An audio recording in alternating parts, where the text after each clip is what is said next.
Good afternoon, everyone, and good morning to our West Coast friends. Welcome to today's webinar on how to get the most out of your high potentials. My name is Charles Summers, and I'm just here. My name is Charles Summers, host of today's webinar. I just wanted to first say today is a very exciting day here at Outmatch. Today is the launch of the Outmatch platform, and this morning we also launched our brand new website. So when you have a chance, head on over to the website, check out all the new resources, sign up for a future webinar, and get the full scoop on the Outmatch platform at www.outmatch.com. Let's go ahead and quick go through some housekeeping. At this time, please take a moment to join Outmatch on Twitter at OutmatchHCM and tweet questions, thoughts, or quotes as you're listening by using the hashtag OutmatchInsights. You can see that down in the bottom right-hand corner of your screen. The feature presentation will take about 45 minutes, and following that, we will have some time set aside for a Q&A session with our presenters. If you'd like a copy of today's slides and the recording, they will be posted on our webinar page tomorrow at www.outmatch.com/webinars, or you can also find them attached to this presentation as well. If you look at your GoToWebinar status window, you'll see a questions queue, so you can interact with us during the presentation by asking questions, making comments, or sharing best practices at any point during the webcast. We will answer questions at the end of the webcast during the Q&A session. Again, you can also tweet your questions or comments to @OutmatchHCM with the hashtag OutmatchInsights. Now, I'd like to introduce today's featured presenters. Sarah Glass, 21-year Outmatch veteran with VP of Talent Solutions, and Chelsea Sharon, Senior Talent Solutions Expert here at Outmatch.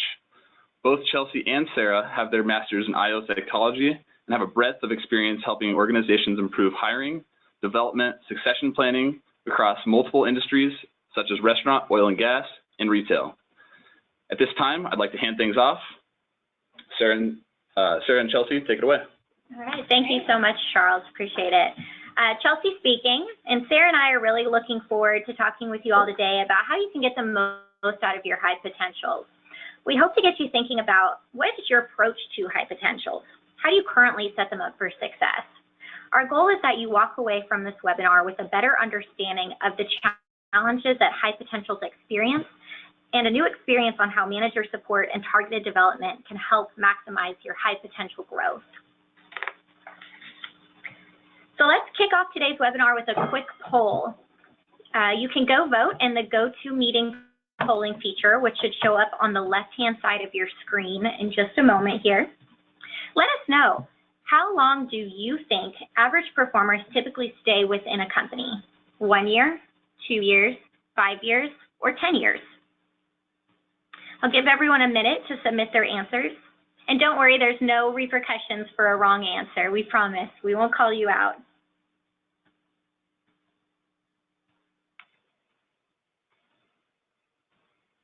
Okay. So starting to get some responses here. I'll give you just a few more seconds.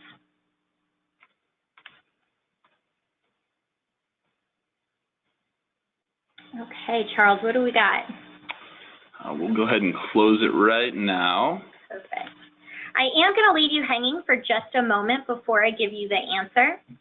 But Charles will go ahead and show you how you all responded. So what do we as a group here think is the average length that average performers typically stay with a company? Looks like a majority here gets 5 years, so 52% for 5 years. All right, thank you for participating. Let's keep on.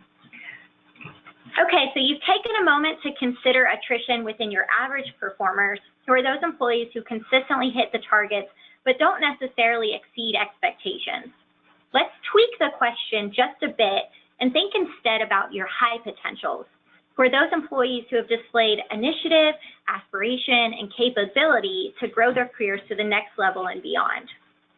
How long do you think high potentials typically stay with a company? 8 months, 16 months, 28 months, or 32 months? Again, go ahead and place your vote for us in the GoToMeeting polling feature.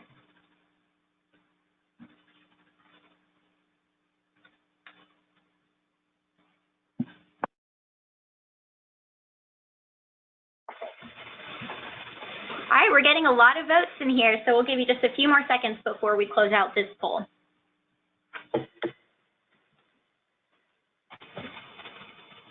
All right. So Charles, mind presenting the response rates? Great, thank you. So it looks like most people think it's about 28 months, second 16 months or so. All right. Appreciate everyone responding. And again, I am going to leave you hanging in there without an answer just one more time. All right, one more poll. Sarah, I don't think our webinar participants realize they're going to be taking a test today. Yes, we will have content. We're not just testing you today, I promise. But last one until I finally reveal the answers. Now let's consider your high performers. These are the employees who are consistently exceeding expectations. They're dependable and they're great at what they do, and they often go above and beyond in their current role. But what percentage of these high-performing employees actually have the attributes that are essential to success in their future roles? Do we think it's 30%, 40%, 50%, or 70%?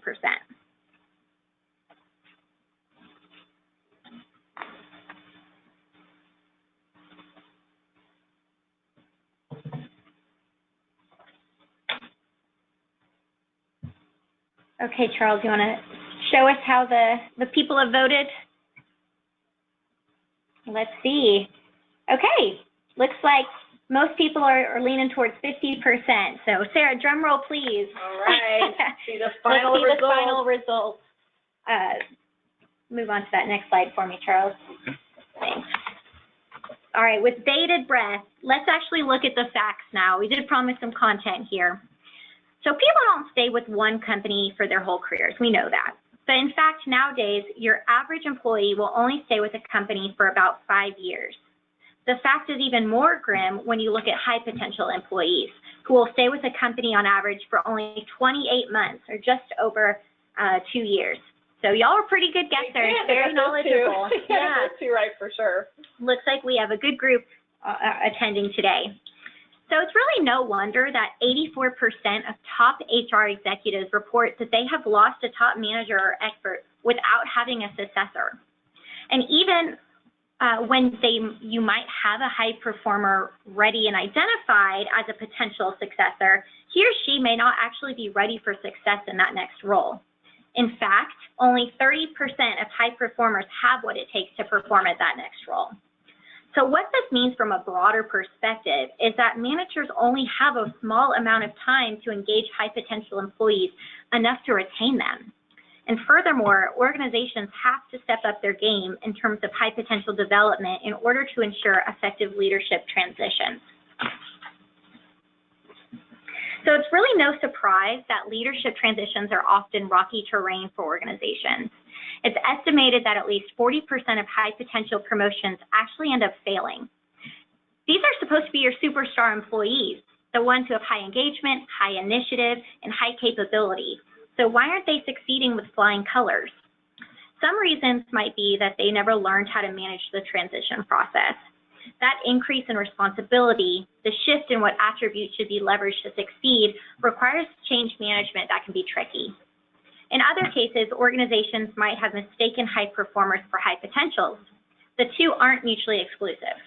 Just because an employee is excelling in their current role doesn't guarantee that she has what it takes to cut it at that next level.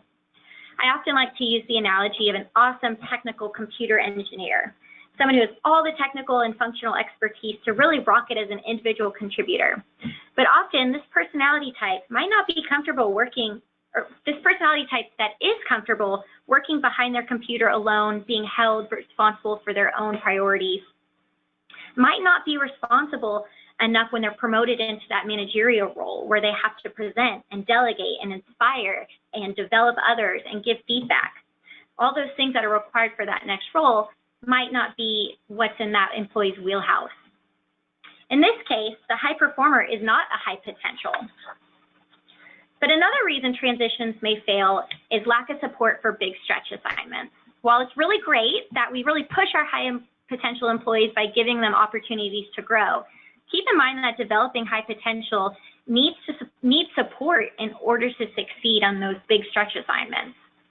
In addition to lack of support, lack of clarity around expectations can also be detrimental if a recently promoted leader doesn't really understand their role and responsibilities. And one last thing to keep in mind here is what made an employee successful in their previous role may not be the success factors required of the new role. Both the organization as well as the employee can have difficulty recognizing and addressing these differences. The skills that must be mastered during the transition, looking at this leadership pipeline here, you'll notice as you move up the leadership pipeline, the complexity of the role increases, and there's different challenges and adjustments that have to be addressed and made as an individual climbs up this leadership pipeline. The key skills that must be mastered during this transition include selecting people, assigning managerial and leadership work to them, and measuring their progress as managers and coaching others. This transition point is also where managers must begin to think about their function and concern themselves with strategic issues that support the overall business. As employees progress up this leadership ladder, communication with the individual contributor level often requires penetrating layers of management, thus mandating developing new communication skills. What is just as significant here is that functional heads must manage some areas that are outside their own experiences. This means that they must not only endeavor to understand this foreign work that they're not necessarily familiar with, they also have to learn to value it. Long-term strategies such as state-of-the-art futuristic thinking for their function is usually what gives managers most trouble here. Another difficult change for managers throughout this transition process is involving values. Specifically, they need to learn to value managerial work rather than just tolerate it. They must believe that making time for others, planning, coaching, and the like is a necessary task and it's their responsibility. But more than that, they must view this other directed work as mission critical to their success. And finally, one last point here before we move on is that as the manager continues up this leadership pipeline, coaching becomes essential because first-line managers frequently don't receive formal training in how to be a manager. They're dependent on their bosses to instruct them on the job. Coaching requires managers to go through the instruction performance feedback cycle with their people, and some managers aren't willing to reallocate their time in this way. In many organizations, coaching ability isn't even rewarded, and the lack of it isn't penalized. So it's really no wonder that relatively few managers view coaching as mission critical.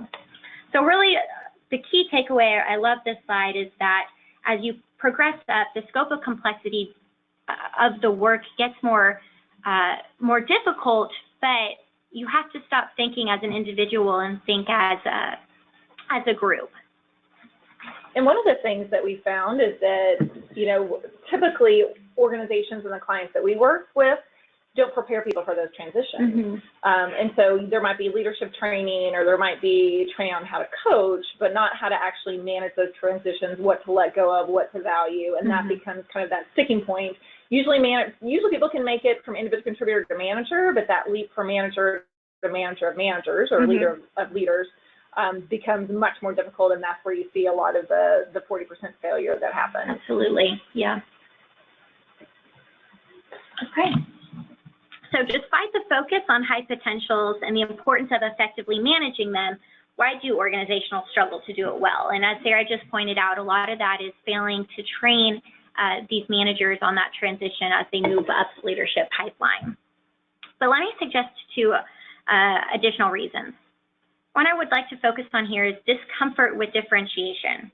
In order to focus on high potentials, some employees do need to be singled out. And truth be told, most managers hate doing this. They prefer to treat everyone the same, avoiding the uncomfortable process of sorting people by levels of performance. And as a result, managers will identify certain employees as high potential simply because they don't want to tell them they're outperformed by their colleagues. And others don't want to tell them, and others who are appropriately selected are not told because it would create an uncomfortable two-class system. In other words, managers avoid declaring who the high potentials are for fear of upsetting the people who are not selected. And this is a legitimate concern, but it can be managed effectively. The other reason I wanted to call upon here is discomfort with development dialogue. Even if high potentials are identified properly, bringing them to the next level requires a continual complex dialogue. Managers need to stretch, challenge, and coach their high potential employees and make sure their assignments push them beyond their comfort zones. To do so, they have to work with senior business leaders and HR to clarify assessments, identify opportunities, and coordinate possible moves. So there's that career pathing and workforce planning going along with this development. Without multidimensional dialogue about these issues, managers tend to hold on to their high potential people instead of helping them along an intentional development pathway. I know that I've had several instances of working with managers who are afraid of developing their high potentials because then they'll lose them. They'll grow out of their department. And high potentials then may interpret this as a lack of company support and will be inclined to look elsewhere. That's when we start seeing that high potential attrition rate. Unfortunately, engaging in this kind of developmental dialogue is foreign to many managers and can cause just as much anxiety as the need to differentiate. In fact, most managers avoid coaching discussions, particularly with employees who have more potential in their career than they do. Taken together, the twin discomforts of differentiation and dialogue hinder high potential programs, even when senior line and HR executives do a really good job of centrally structuring the assessments, rotations, training, and other developmental programs that go along with a HiPo program. This may at least partly explain why so many company-identified high potentials don't remain with their companies. To increase the odds of success, senior executives need to focus not just on the high potential program, but the underlying anxieties of managers who have to execute these programs. One way to do this, for example, is to require managers to mentor one of their HiPo direct reports. Not only will this approach be good for the chosen employees in the short term, but it also forces managers themselves to get out of their comfort zones and get those managers to be more comfortable with performance differentiation and developmental dialogue. As anyone who has done this can attest, mentoring benefits the mentor as much as the mentee. And with that, I love to pass it off to Sarah right here because I look at Sarah a little bit as a mentor. So I think she's very well placed to lead this dialogue.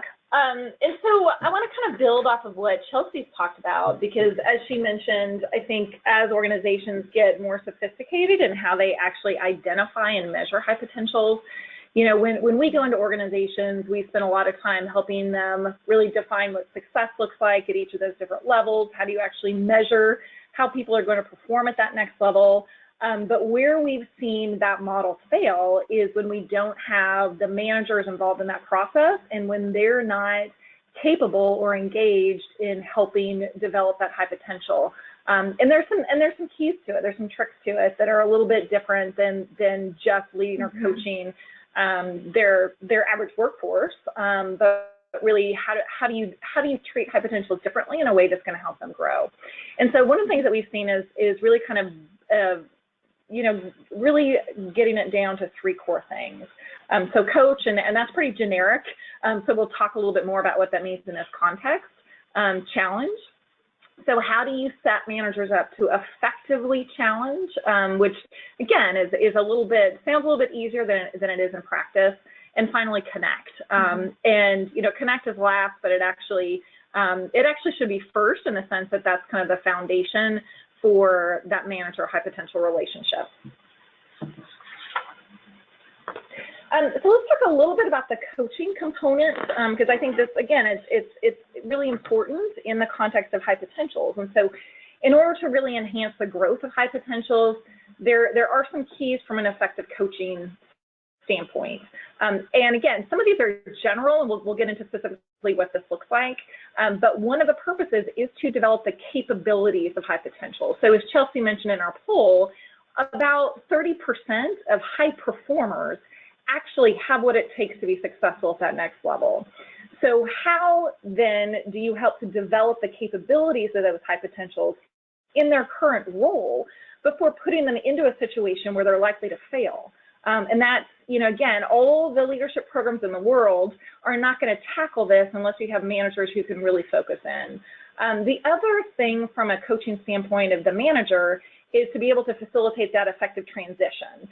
So how, again, do you get them ready and help them transition into that next level role, and are willing to allow them to do that, and to expose them to opportunities that will help them. How do they act as a sounding board? So we know from high potentials and in our research with high potentials that obviously they don't want to be micromanaged, but they really love being able to bounce ideas off of somebody, being able to have a mentor, as Chelsea mentioned, to kind of listen to their ideas, challenge their ideas, help them think about things in different ways. Where a lot of managers try to be completely hands-off, frankly, with high potentials. They know they're effective, they know they can outperform everybody, they know they can take initiative, and so they kind of leave them on their own, when really what they need is somebody who's going to be there to be that sounding board. They should also be there to mitigate derailing behaviors, and I'll talk about this in a little bit more detail, but we also know that high potential is just that, potential. And there are absolutely so many ways to derail someone who's high potential. And we want them to actually realize that potential. And so managers need to be very aware of what those derailing behaviors are and to be able to intervene there effectively. So we'll talk a little bit about what those are. And then also to enhance the interactions of high potentials with the team. So there's also, as Chelsea mentioned, kind of that a little bit of discomfort with this differentiation. Are you treating somebody differently, and how do I interact with the team? And for high potentials to actually be effective at the next level, they need to be able to build relationships, to navigate with the rest of the team, to be able to work effectively with other groups that they may end up managing in the future if they're effective. And so this is really where the coaching comes in, very targeted in these particular areas. And one thing I would add here, Sarah, is that in order for a manager to get to this, to accept these responsibilities of a coach, is sometimes required as a paradigm shift from the thinking that this is my employee and my talent to this is the company's employee, the company's talent pool, and I want to develop this employee to grow above and beyond just the role that works under me. Yeah, it's almost being a steward of the organization's talent. It's like I have them for a period of time. And so what's my responsibility to help develop them so they can make the maximum contribution to the organization, not to me and my department and my objectives. And you're right, it is kind of a paradigm shift and a mindset shift in terms of how they think about their team or their talent. It's not my employee, it's our talent. That's right. So let's talk a little bit about the potential derailers. And let's kind of, Charles, we can kind of click through these so I can talk a little bit about them. There's quite a few of them. But as you see these come up, one of the things that we have really zeroed in on and how we kind of measure people's effectiveness and keep a watch on behaviors that may help really accelerate or derail high potentials is there are some things that happen as high potentials become more and more stressed. I mean, if you think about it, if you're kind of labeled as a high potential, there becomes a lot of stress and anxiety about being able to measure up to that. And high potential doesn't necessarily equal smooth sailing. So typically what happens, especially if you see people who've been effective, is the road was bumpy. Nobody has a linear rise, to success. There are challenges everywhere. And where we really see the difference is people who can get over these humps.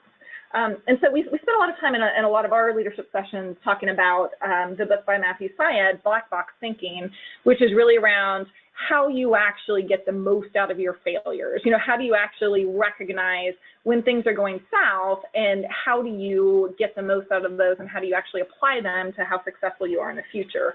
But managers need to be very aware that as people face challenges, they don't completely derail at that point. So things like resisting change. So if I've been successful a certain way, then I might be resistant of change. The stress and overworked because I do have these high expectations.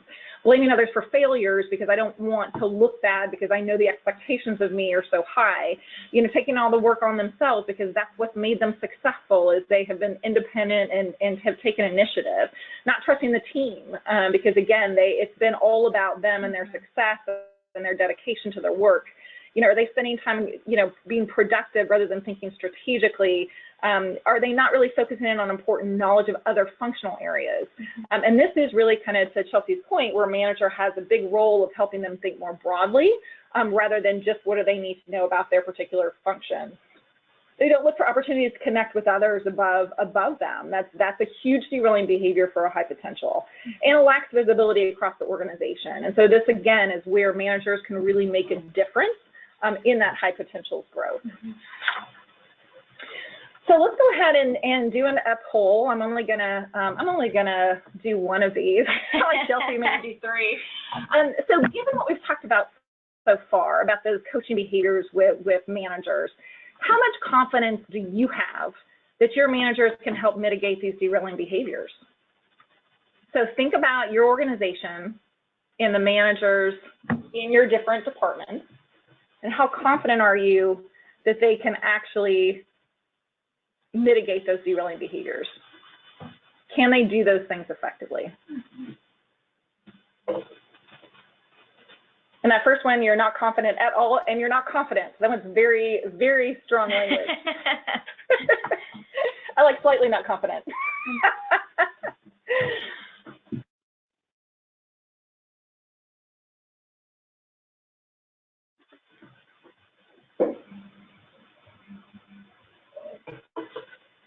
Okay, everybody get their vote in there. And unlike the other ones, there really is no right or wrong answer here. This is about how much confidence you have. Okay, what do you think?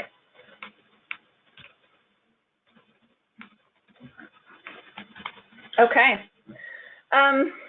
Yeah, and this is pretty typical, honestly, to what we see across clients, is that there's not a ton of confidence. Essentially, we've got about, 85% of you all who are saying I'm either not confident to fairly confident.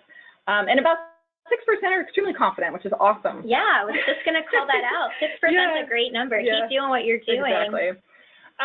So let's see how that compares to some surveys that are out there that are looking across industries and across organizations. And essentially, what we find is that it's not too dissimilar. About 64% of organizations indicate that managers are just fair or even poor at giving informal feedback, and about 70% fair or even poor at being highly skilled coaches. So it's a common problem, and something that it's important for organizations to focus on if, again, they want to realize, if they want to retain and realize the potential of those people in the organization. So let's talk a little bit about how we bridge the gap. So what are the keys to developing managers as effective coaches? And again, some of the bullets here are pretty general, but we'll get into what that might look like. So I think establishing the purpose of coaching, as I mentioned earlier, the term coaching is extremely generic. I went over some very specific things that managers need to be able to do. So really establishing the purpose and what the outcomes should be of those. Also provide the means to develop managers as coaches. So simply helping them focus in on the outcomes they need to achieve is not going to help them develop the skills to actually get there. And that might require some investment in some coaching for them, investment in really training them on these particular areas and helping them get feedback from others about how they actually display those skills, feedback from their employees, about what types of behaviors they're seeing. We do a lot of 360 feedback where we really look at specific coaching behaviors and are they evident within that manager. And also assuming responsibility for creating that culture that's conducive to effective coaching. So as an organization, what are you doing to really emphasize or prioritize that skill set in your managers? Is it a nice to have, or is it an absolutely must-have deal killer if you don't have it? I think, I was just going to add a quick point there, Sarah, is that culture of feedback is so important. I actually referencing a coaching session I had where the manager said every time he gave feedback, he would make people cry, and it wasn't received well. And we laughed. It is funny, but it's because the culture wasn't set up for feedback to be considered developmental and as a positive value. Right, more punitive. Exactly. So not only is it the responsibility of the organization and HR and the key players there to make sure that they're doing some things to make it an effective feedback culture, but also some things that the manager can do too that helps balance some of that feedback to be more positively received. Absolutely. And so what's HR's role in this as well? Is so as we talked about, I mean, creating that coaching culture really starts with that plan to formally train. And to Chelsea's point, building self-awareness and identifying gaps. So I might think I have the skills, but if the feedback I'm getting is people crying, then I may not have the skill that I think I have. So what kind of self-awareness can we build within managers to help them really understand where they have strengths and where they have gaps? And that's a real key. Again, it's not something that comes naturally to most people. And, you know, if anyone's kind of looked at any of the research around performance appraisals and kind of moving to more of the qualitative versus rating appraisals, there is something that happens to us in our brains, right? When somebody actually gives you critical feedback, there is something that makes you think about things in a different way. And actually locks up how you think about things. So there is kind of a natural reaction to it. And so how can coaches actually give feedback in a way that people are going to listen to? Also, as I mentioned, internal or external coaches are huge. Somebody that's kind of an objective third party that I can actually practice coaching sessions with. So let me practice in a low risk environment. Peer coaching is great as well because it's actually good for both parties. You know, so one can actually think about it from an objective perspective and give feedback. The other, again, can practice and get some feedback from people who maybe they see doing it well. And so as we talked about, there are those 3 C's, and we talked about coaching. The next one is challenge.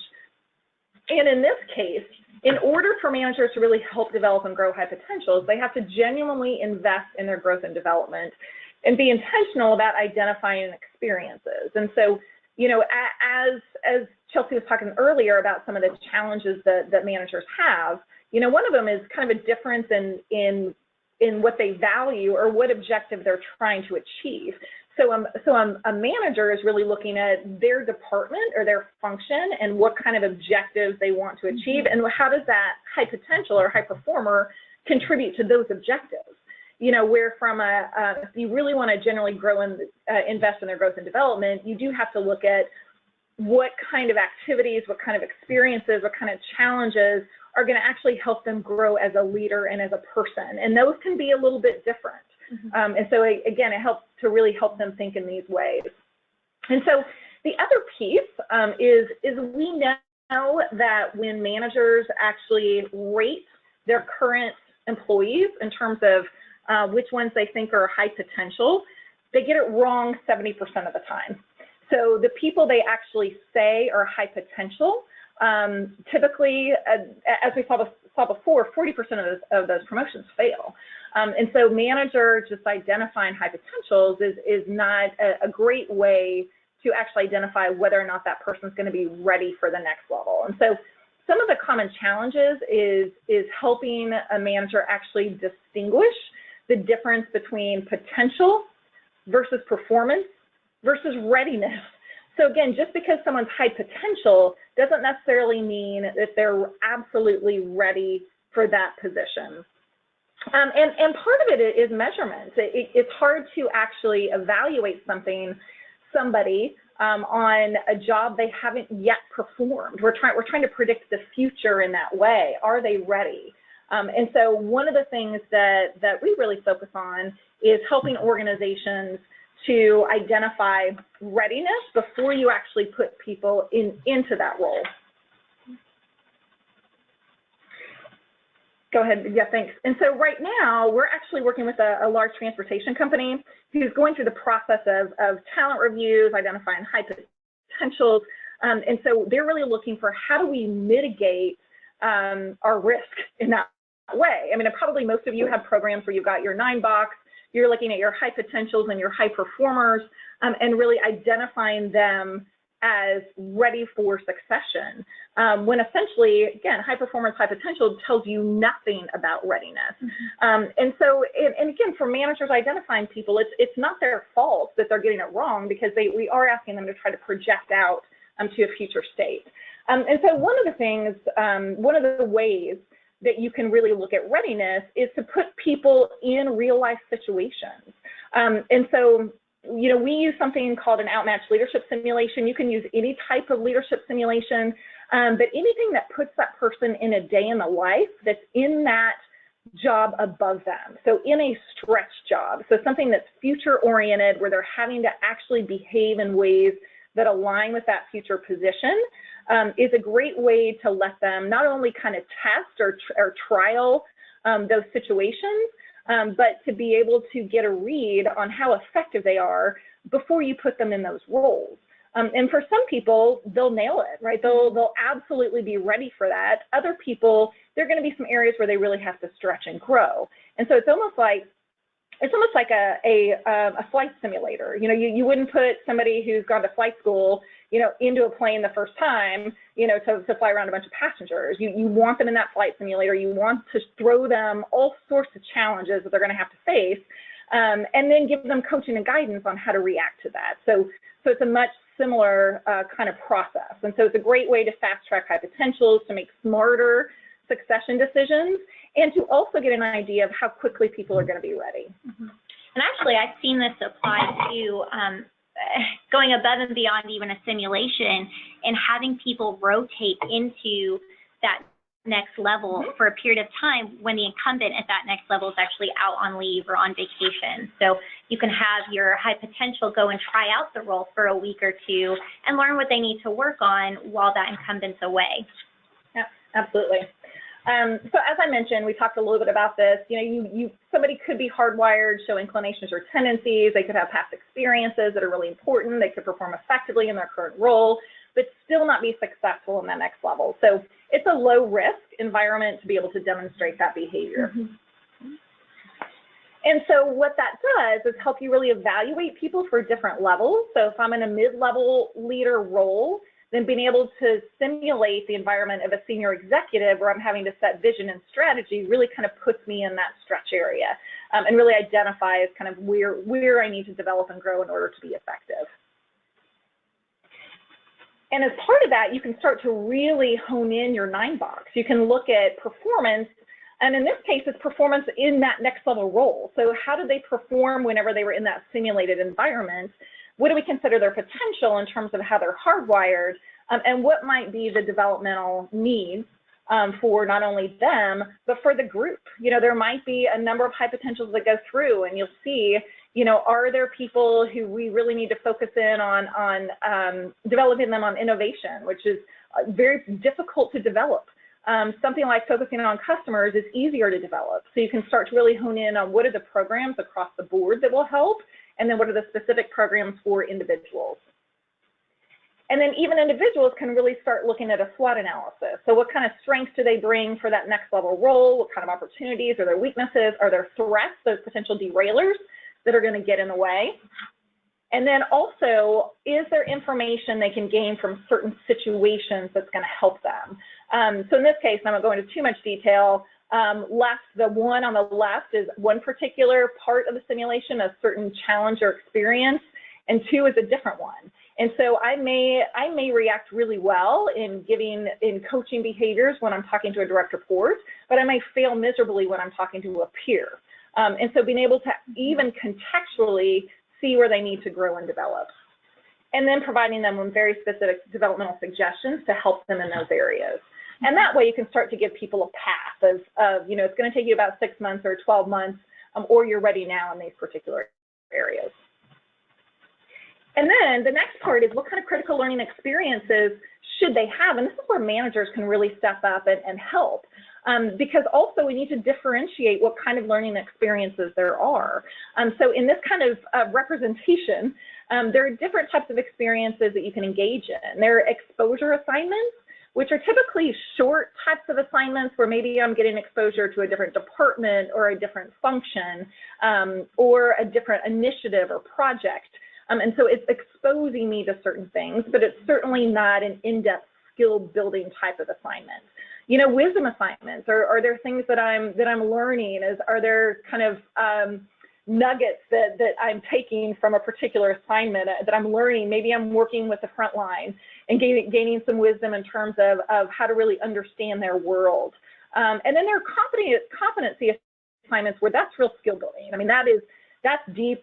That might take years. It might take a series of years to actually say, how do I develop this particular skill? And so part of it is making sure that your high potentials don't spend all their time on exposure assignments, because essentially they'll be surface, they're not going to be deep, and then that's going to be a derailing behavior. So how to make sure that you really position these in a way that's going to be specific to what that high potential needs. And so examples of this would be something like, leading or participating as a team member in a cross-functional project where you have to build strategic relationships. You have to make a complex decision in a new situation that has an impact on our customers. You're leading a project or initiative maybe that impacts other groups, or you're having to navigate conflicting agendas or priorities. So learning that kind of skill set. Serving as an advisor to teams working on high visibility projects. So are there some things where you can really intentionally choose the skills or the experiences that are going to help that high potential? And then finally, and as I mentioned earlier, it shouldn't be finally because it's really the foundation, but in order to retain those high potentials and really help them maximize their growth, that manager has to connect. And this has to come from the top down in terms of an environment where you build trust with that individual. And we're seeing this a lot in the organizations that we consult with today, where there really is this emphasis on being able to create this connection with the employee. And so, if you haven't read it, something like Bob Chapman's Everybody Matters is a great way to start helping your managers think about how you connect at a personal level. Because once you create that trust, that transparency, then that's where people can take risks. They can do something a little bit different. Managers can role model the importance of learning from failure. It's okay to fail. What do we learn from that? Being empathetic and listening to concerns, but coming at it from a very kind of caring way. I mean, feeling valued and respected is absolutely on the top of the list. For high potentials and probably for anyone, but wanting to learn from their leaders, but also not wanting leaders to judge them in a way where they don't learn from their mistakes. So that's a key piece of how organizations are trying to really help managers think about how to connect with their employees. I read it once as again, another paradigm shift from treating people like human doings to human beings. And it sounds so simple, but it really is a shift from that conservative management model to more of that coaching leadership model. Absolutely. And then also the other key thing is sponsor advancement. So if I really care about your success, and I do see you as a human being and not a human doing, so I love that, then how do I also help you navigate the organization? So how do I intentionally facilitate key introductions that are going to be really important for that individual in their future? Again, assuming they're not even going to be with your part of the organization. How do I invite them to really important leadership meetings or help them gain visibility and exposure, help them kind of think more broadly? That's a huge piece of how you also retain high potentials. And then finally, it's about these continuous conversations. And I mentioned before that I know a lot of organizations are moving away from the kind of one time per year rating-based performance appraisal to kind of these continuous conversations. And the conversation is really should be something that happens anytime, at anytime, anywhere strategy that can easily fit within the flow and rhythm of the daily work. So what are some key questions? And what we really support managers and help managers focus on is have your list of questions. What are those key questions? Instead of how's it going, or is everything going okay? What are the key questions where you're going to get some meaty information? So, and what's the favorite part of your job? How can we better use your talents? When was the last time somebody asked you that question? What else would you like to be doing? How can we challenge you? What skills would you like to develop? What did you learn yesterday? And I love that last one because, a lot of what managers ask is about, again, what did you do, or what are the activities that support the objectives? but you learn so much, about somebody and about what they're doing and how they're thinking when you ask things like, what did you learn yesterday? And not like a parent would ask a child, they come home from school, it's like, so what did you learn yesterday? But again, if you're promoting kind of this continuously learning environment and really learning from them, that becomes a key piece, certainly in that conversation. And so part of what we hoped to do throughout this presentation is give you some guidance, some tips, some techniques, and also help challenge how you think about coaching your managers. Because again, I know we see it a lot that organizations are investing a lot in their high potential programs, and managers have to be a critical part of that. And so really kind of engaging them in that process, making sure that they have the tools and a toolkit that's going to help support the broader development of the organization is absolutely key. And so with that, if anybody has any questions, we'll certainly be happy to answer them at this point. Mm-hmm. Yeah, looks like we have a question right here. Sarah, how about I read it and you want to take a stab at answering? Depends on what it is, Chelsea. All right, fair enough. Okay, so the question is, how are you coaching managers the difference between failure as a learning experience and a growth opportunity versus realizing that the hypo is not equipped for a new role because of their failure?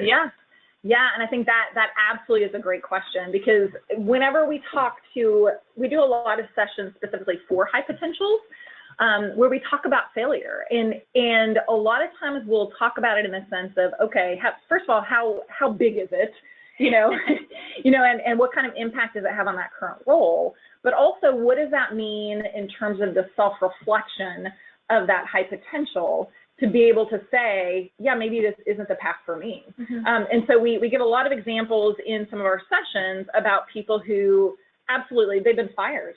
They have gone on to other careers and have learned to develop skills that have gotten them back to where they want to be. So I think part of it is also differentiating between a traditional path, because potential and potential can mean many different things. So what is the path that you want to take? And what's the path that's most aligned with your skill set? So, when you look at, so one of the things we really teach is how to evaluate failure and what you can learn about yourself through that process. And there may be consequences. There may be real life consequences to that, but it's how you actually interpret that and where you take that path. So I think the biggest takeaway, and last thing I'll say about it, I think the biggest takeaway is helping high potentials see that their path is not linear. Mm-hmm. It's going to take twists and turns. They may take a step back before they take 2 steps forward, and that's okay. Because I think that a lot of times where people really derail is when they put such a high expectation on themselves that when something like that happens, it derails them completely. Mm-hmm. Any other questions? So I have another one here that came in. In general, what are some good competencies that can be found in high potentials across all industries? Yeah, that's a great question. So one of the things that we do in some of our high potential classes is we really focus in on 4 key accelerators. And you can call them competencies. We have a number of competencies that we evaluate people on, but when we look at what are the things that really accelerate people in their careers, one of them has to do with building strategic relationships. So people who are able to, and it's a little bit of EQ, right? If people are able to really connect with people, build strategic relationships, be able to build those not for the sake of their success, but for the sake of how do I actually help other people in the organization, that's an absolute key to high potentials. Another one is personal adaptability. So to the question about failure, how do they actually learn from that and deal with that? And can they admit mistakes? Are they humble in how they deal with that? That's an absolute key one. Thinking strategically across the business, so not being siloed, mm-hmm. and really kind of thinking more broadly in that way is a key one.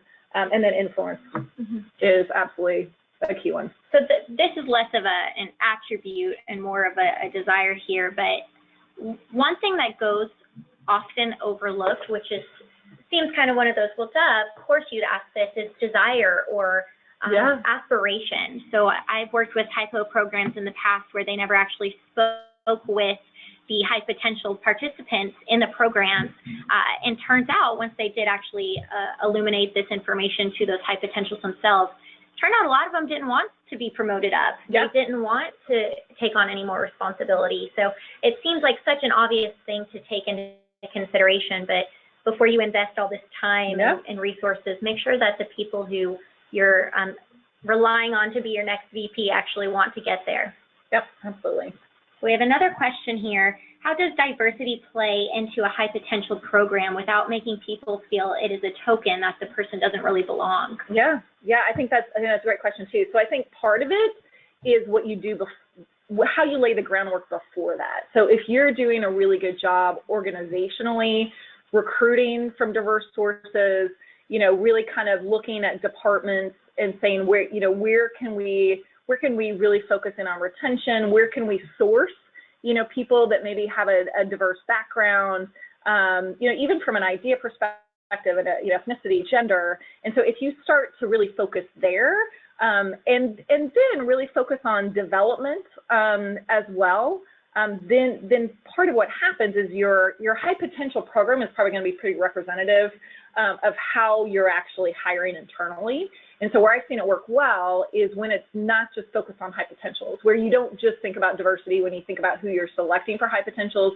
It's actually part of the organizational fabric to think about how we incorporate that into, how we hire, into kind of how we look at our customer base, into every part of the organization. And then it becomes almost a competency of the company or a value of the company, rather than we have to check a box, for this particular program to make sure we've got, we've got a good mix here.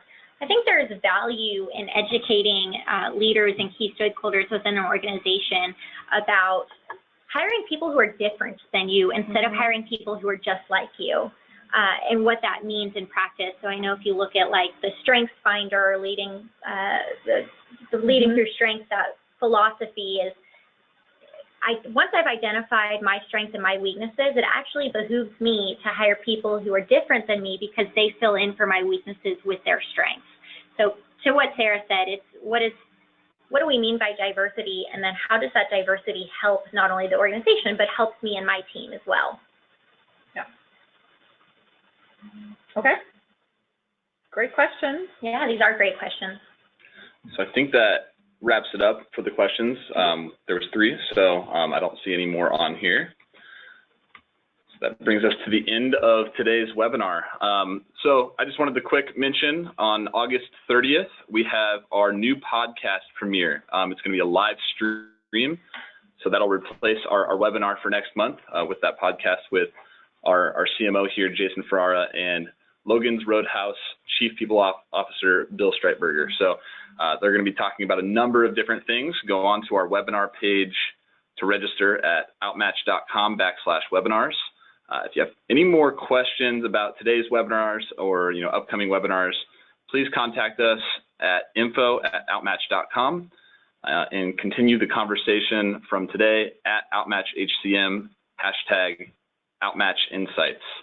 So once again, I just wanted to say thank you, and thanks for coming to the webinar today. Thank you. Thank you.